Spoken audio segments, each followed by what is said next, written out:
jaaraat ci 1000 fois ay ree la may def parce que malheureusement ay novices lañu xamuñu réseaux sociaux nu muy demee et dañuy ñëw ci réseaux sociaux tey bëgg ñëw tey am événement bu ñëw tey ñu bëgg exploiter événement bi tey pour nekk des personnalités politiques tey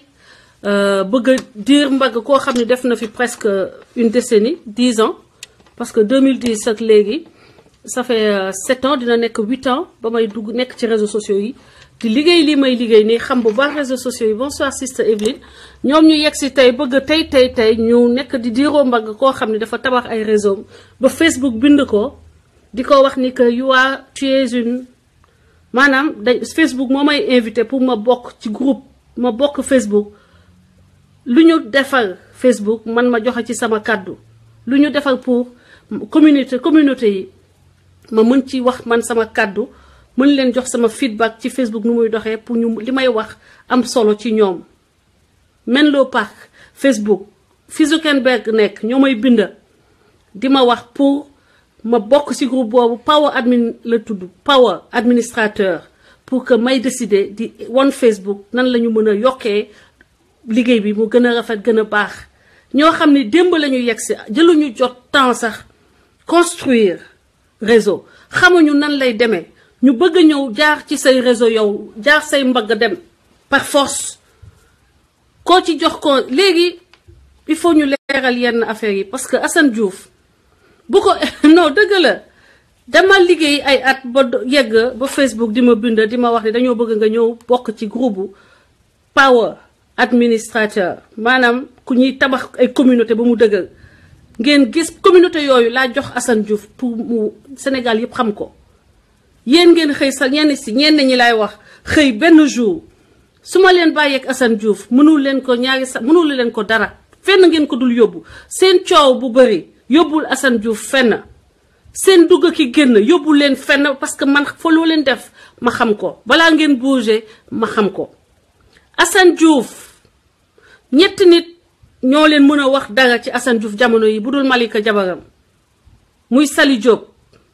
jigéenu Assane ñëpp xam ko muy xaritu Assane bi tudd Ousmane Tounkara xam ni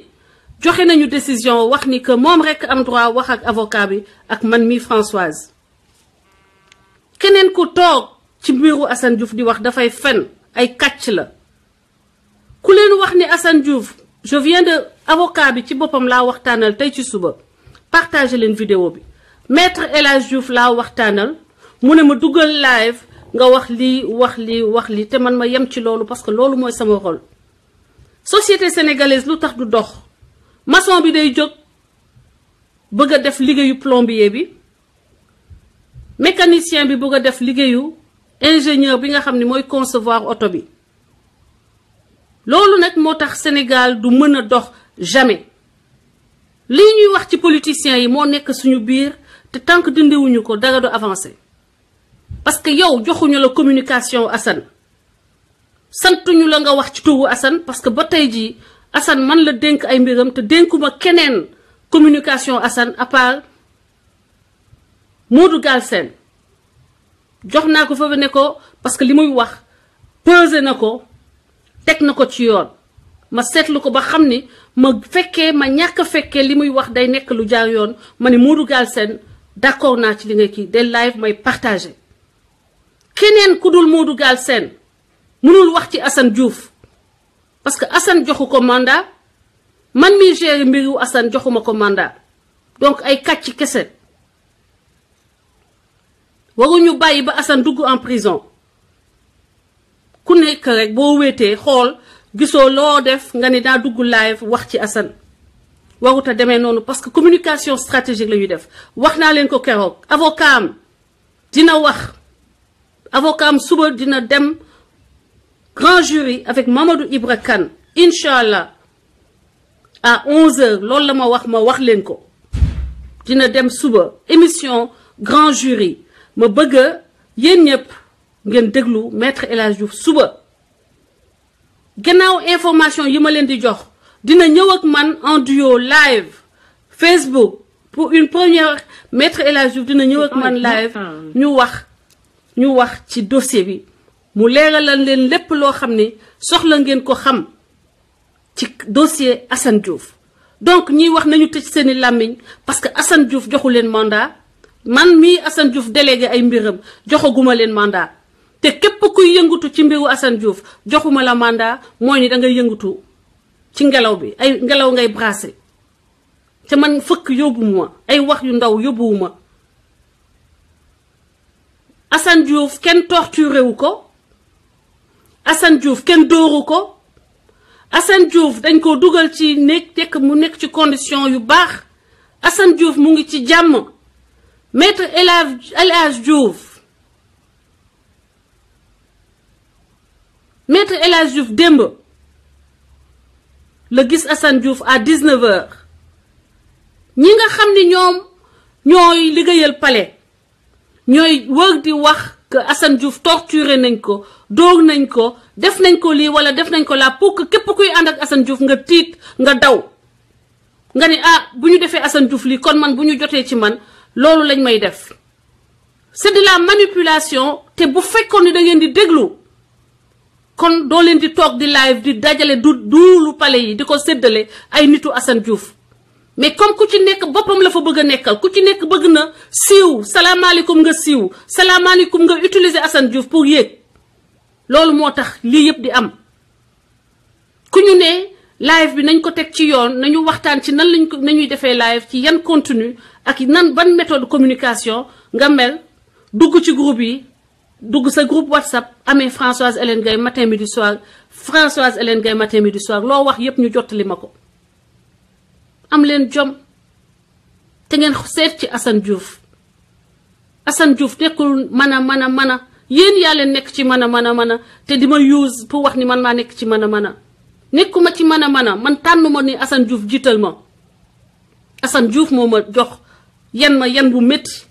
may def 24 heures sur 24 liggéey pour moom ñetti weer ba taluma lijjanti samay examen yu ma waroon a def man 3 mois ubbiwuma samay livre ndax di topp ay dossier Assane Diouf du ñàkk fayda de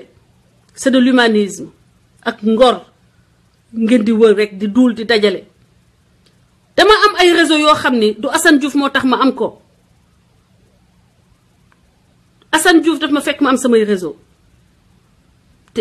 du Assane Diouf moo tax ma am ko na leer yéen ñu ci bëri nag kuñ ciy wax tey c'est parce que da nga jege Assane Diouf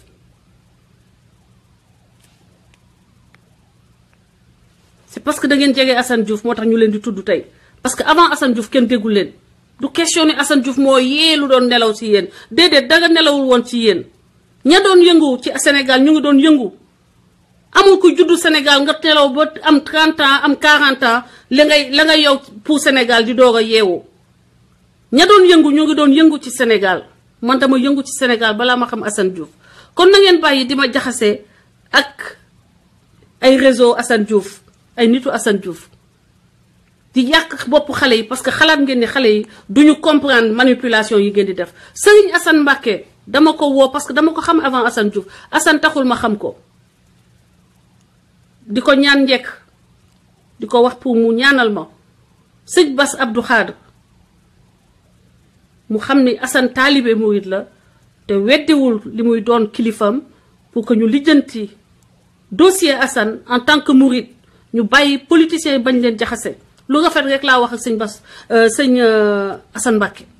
ba mañ duggee benn groupe laa dugg defe woon ni dama leen di wax lu rafet dinañu kontaan mën leen waxtaan ak sëñ Assane Mbacké dina waxtaan ak sëñ Bass Abdou Khadre fan la mujjee ñu dem ci ay xale nee leen Hélène dem na ne sëñ kii Assane li mu def dara baaxu ci Assane moom li mu def ñaaw na Assane li mu ay duuli kese te ci ñoo xam ne nee nañu Assane la ñuy jàppale ma wax ak ñoom ñu wëlbatiku dem di fen di wut lu ñu yàqee mbooloo Assane parce que mënuñu yegg fa ñu yegg ci organisation bi tant que Françoise a ngi taxaw il faut ñu jaxase ko Françoise ba Françoise génn ñoom ñu mën a buuxante ñooñu ñooy yolleeku toujours di woo Assane saa ñu woowee Assane ma yëg nii woo nañu Assane duma leen wax dara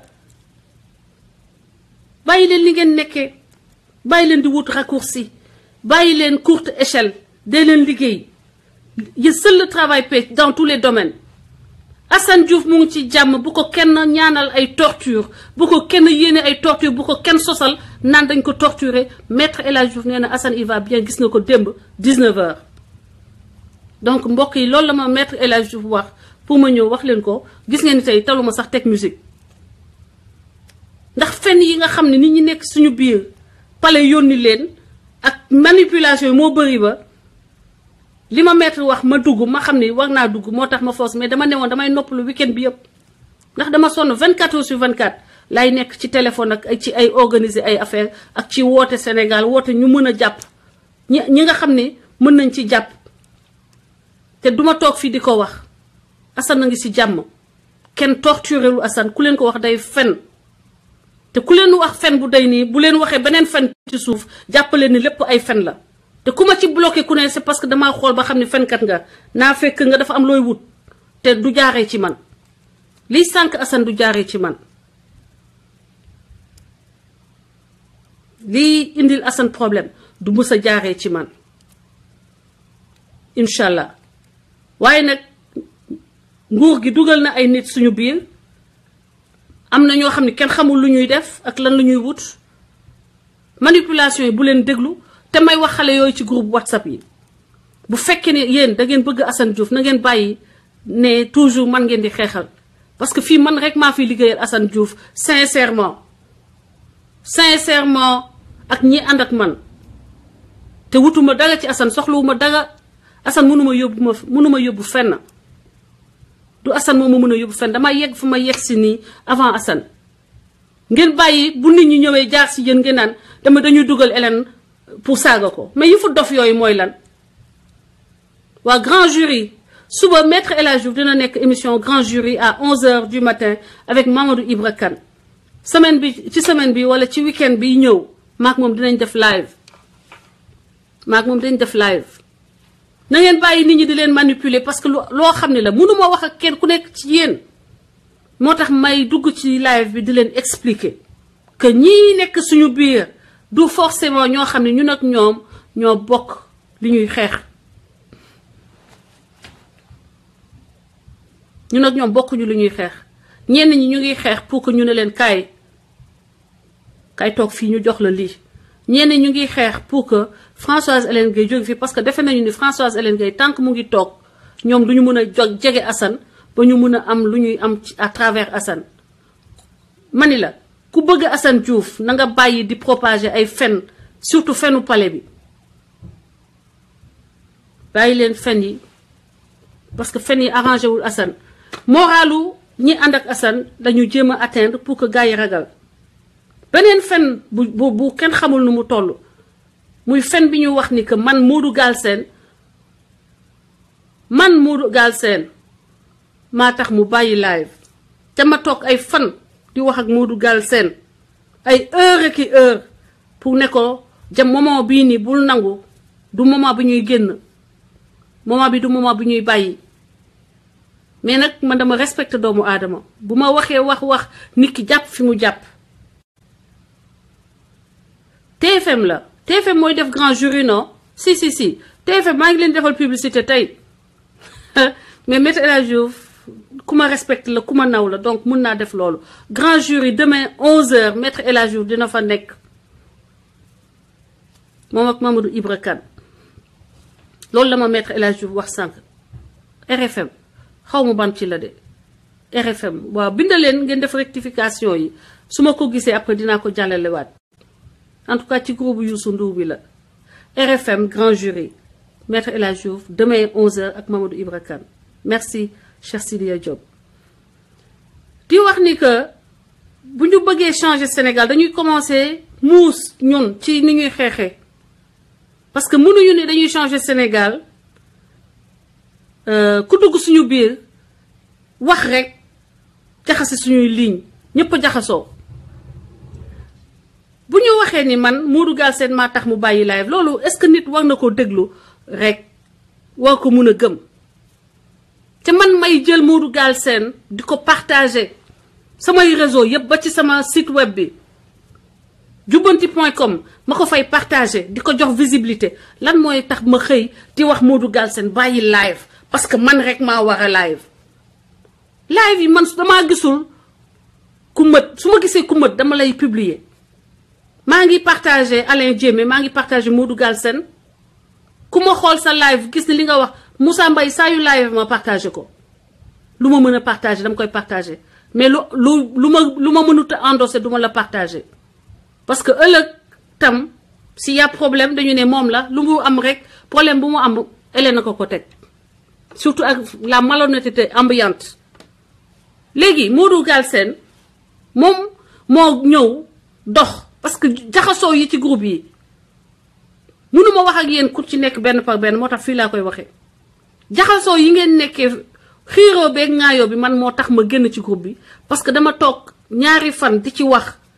nañu ànd jubóol na ñëpp bokk bu ñu génnee kii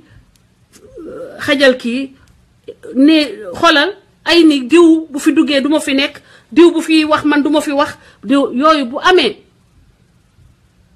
loolu bu amee ma wax ci dox ci ba sonn kenn dégluwuma ma génn groupe bi bàyyi leen partager la vidéo ma génn groupe bi bàyyi leen parce que bu dee su ma waxee doole ma déglu ma bàyyi leen ngeen def lu leen neex yeneen groupe WhatsApp yi Ren Diop créé pour que ma dugg ci mais mënuma nekk groupe WhatsApp yëpp parce que day yàq sama téléphone damay yeewu duma ko mën a taal su ma ko taalee duma mën a dugg sama téléphone ma génn ci parce que Sali Diop a ngi fa Sali Diop di jigéenu Assane mu doy ma nag mu nekk nit ku ma doy ma bàyyi Sali Diop ci groupe bi ne ko nga nekk loo fa am loo leen décidé nga ñëw wax ma mais loolu mooy délégué pour lan may war a nekk ci digg lu nekk ma nekk fa lu ne ma ne fa pourquoi ma war a nekk ci dans tous les groupes non soxlawuñu may nekk dans tous les groupes wala sama tour tant que nekkuma ci groupe bi dafa am lu ci luy manqué déedéet soxlawu may nekk partout na ku nekk fa nga nekk na nga liggéey ngir Sénégal te ngeen xam ni que Françoise Hélène Gaye ay réseau mënu leen ci dara la preuve loolu ngeen gis ñu génne ko di wax ni Assane daf ma doon xas ay lii moo jaxase bii lañu jaxase ba Assane wax ni ñu wax Assane ni man maa doon wax ni moom maa koy waxloo Assane di ma won ni que moom waxloowuma ko parce que su ma ko waxloo woon bu doon man mën naa ko waxloo kon yaayam moo koy njëkk a mën a defloo te du yegg Sénégal déglu ngeen ko ñu monté ko ak lu leen neexee mais pour vous dire que ce combat est loin d'être gagné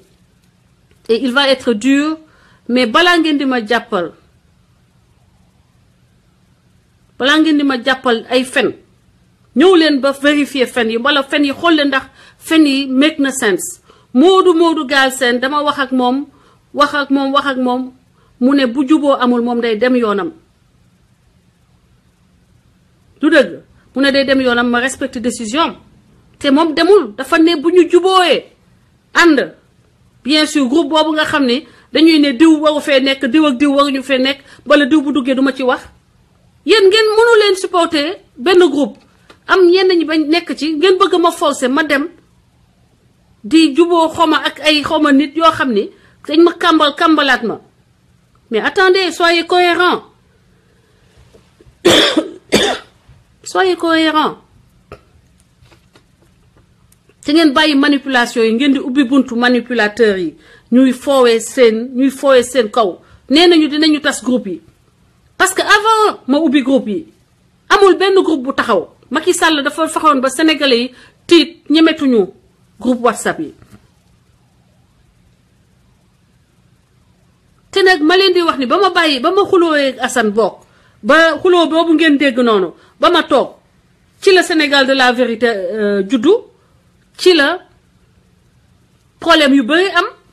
te kenn si ñoom mënu ko faj ñiy wax nii ñiy belelele coow lu bari lii kan moo ko ci mën a faj su ma nga xasoon sama loxo tey ne toog naa fële kenn si ñoom du mën a def li may def xanaa ngeen war a noppalu te jàpp ci yàlla ku ci nekk la nga mën as tuut nga def ko waaye war ngeen def lépp ba mu des propager ay fen yoo xam ni dafay yàqal Assane Diouf propager ay fen yoo xam ni day yàqal révolution bii ñuy nekk di def résistance bi ñu nekk di def parce que saa yu leen propager fen yi defal ngeen affaire wu Macky Sall ak ñi mu àndal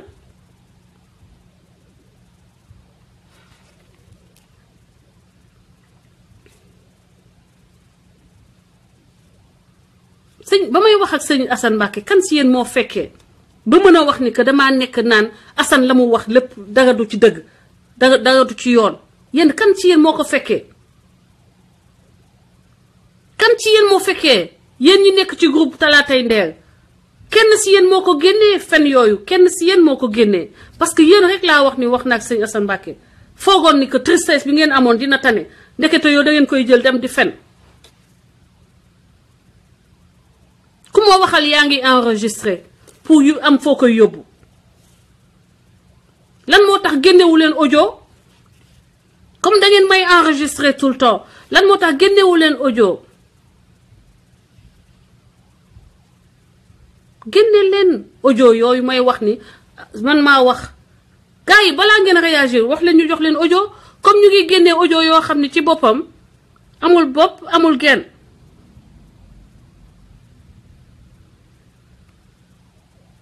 naan dama woo xawma am na koo xam ne dama ko woo parce que xaritu rakku Assane la xawma magu Assane man xam ne da ngeen ma desee xam rakku Assane damaa yor directement numéro téléphone am duma ko woo duma ko man duma kuy courtage kuy def man duma doxaan nit man doxaluma ak ñoom façon yooyu parce que Assane dama koy dimbale te yàlla tax soxlawuma waa këram yëpp bëgg ma soxlawuma waa këram dekk samay xarit dinaa dimbale Assane ba Assane génn ci lii te duma mus a defanteeg ñoom lenn parce que soxlawul parce que defuma pour am ci dara damay def te yàlla tax mën naa ñibbi Sénégal Assane nekk fa ma gisanteeg Assane xamanteeg Assane man duggantewuma Assane dekkuma di man duma yenni gan duma doxaan nit duma doxaan waa këram duma jaamu waa këram bay sibooru bu ma demee bay sibooru xaritu magu Assane ma dem ma sibooru magu Assane directement te ma yow numéro am yow ay contactam waxu dof yooyu mooy lan naan dafa xam ni dangaa nekk xaritu magu Assane bi moo tax ci yow la ñëw wax kama ñëw wax ci moom dama xalaatoon ni moom am na maturité pour mën ma jàppale yéen ma dajale leen ngeen continuer liggéey nekk benn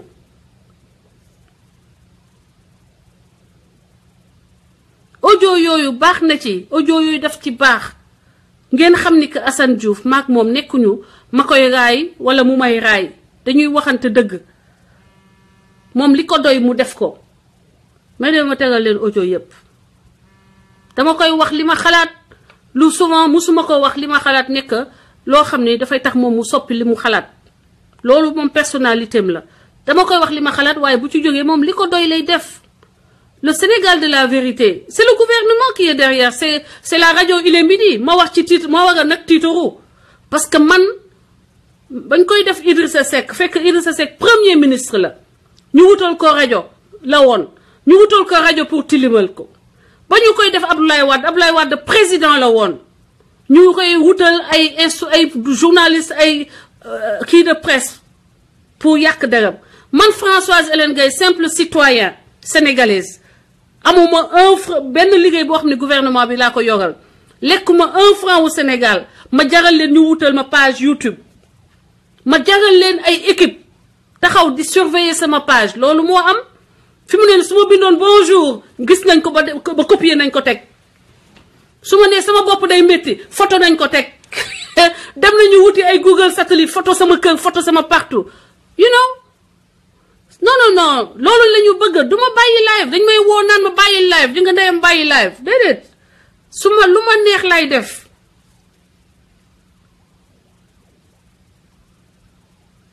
wane leen Assane Diouf dafa tegul leen li ma Assane Diouf wax de ñoom dañoo wut ay page Facebook Evelyne ne t'inquiète pas on est infiltré il faut malheureusement du may bëgg a wax ci loolu mais il faut may wax des fois pour que sénégalais yi ñi ma àndal bokk plutôt comme am na si ñoo xam ne dañoo yomb manipuler ñi yomb manipuler lay waxal ñoo tax ma toog fi di wax waxuma pour ay dof yooyu ñi yomb manipuler laa bëgg boo leen di déggati ngeen ñëw woo ma wax ak man parce que man tëjuma sama téléphone de surtout boo leen ma bindee message ne ma man ci lii laa bokk léegi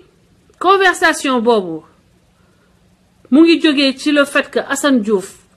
dafa bëggoon ñu def ay nit ñoo ko wax dugal ko ci erreur ne ko mais loolu la on leur a promu des postes de consul ak yooyu moo tax ñuy liggéey noonu 24 heures sur 24 sama page dañ koy surveiller comme président de la République Macky si boppam maa ko ëpp maanaa parce que li Macky di wax kenn du ko contrôler 24 heures sur 24 24 heures sur 24 ça veut dire que je représente quelque chose finalement boo leen ko bëggee boo leen ko bañee dans ce pays vous comptez sur moi li may wax am na solo parce que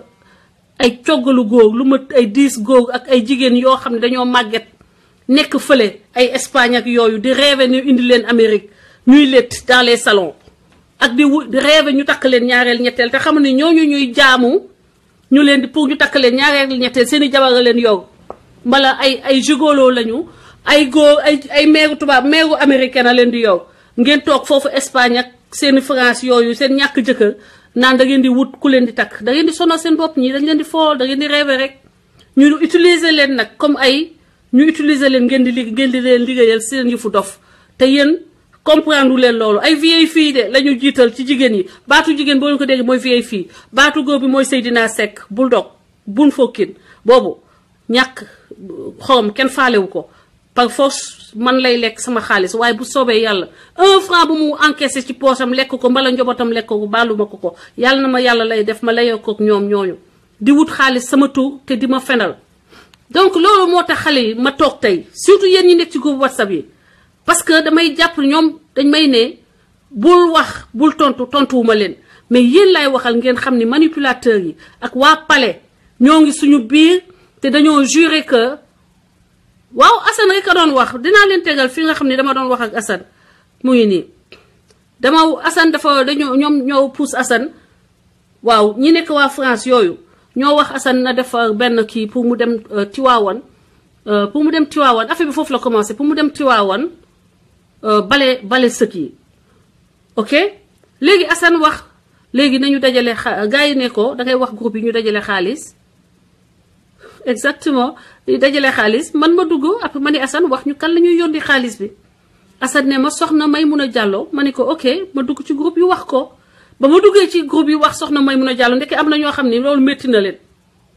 parce que déjà ma bind rek sax ne jox leen xaalis diw am na ñoo xam ne loolu day dagg seen xol parce que ñoom dañuy bëgg ñoom seeni nit ñooy récupérer xaalis te man soxna Maimouna Diallo wóor na yàlla xamuma ko sax ba tey ba sànq xamuma ko te jibuma ko xam Assane jox na ma téléphone musuma ko woo parce que duma nit kuy def façon yooyu nekkuma di wër mbooloo dama am mbooloo ba pare macha allah nekkuma di wër nit nekkuma di forcer duma forcer relation je suis pas le genre te man dama tàmb wéet te wéet neex ma wéet j'aime bien je suis casanière donc ma tegal leen ngeen dégloo ok parce que bëgguma leen jox lu dul conversation boobu.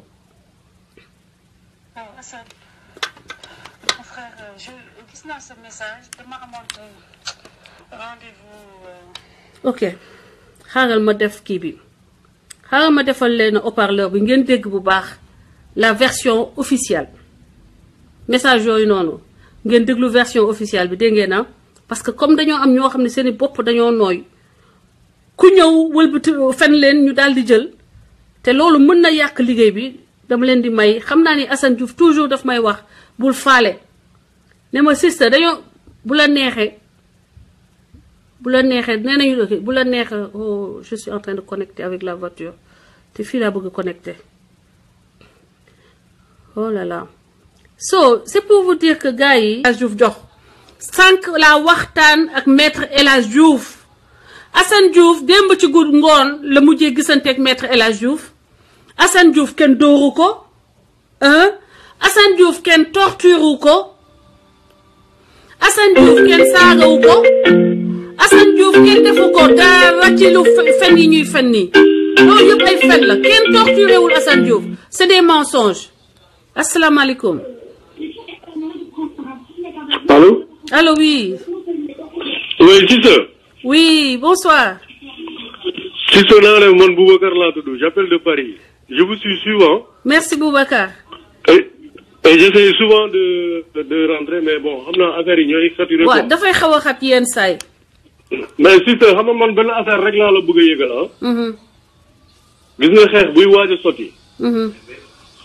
seytaane yi lii la ñuy def quoi dañuy ñëw dugg pour jéem a yàq diggante bi. dëgg la.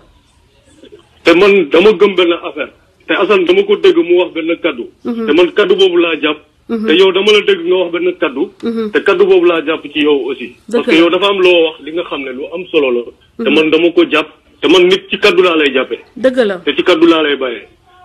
xam nga. dëgg la nous on est dans la diaspora. on est en train de se battre li ñuy xeex ni yëpp c'est pour nos frères qui sont restés au pays. xam nga.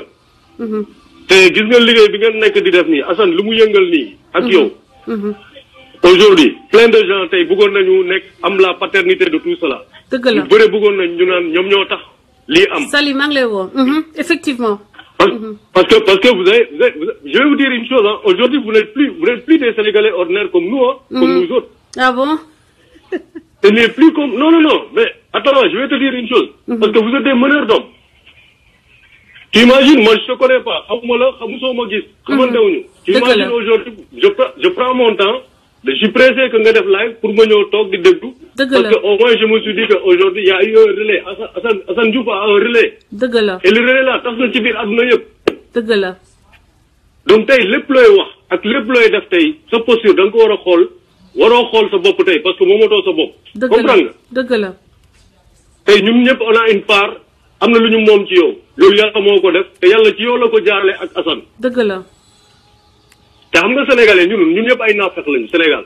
le sénégalais moom lépp luy waaj a sotti rek bëgg na doon borom.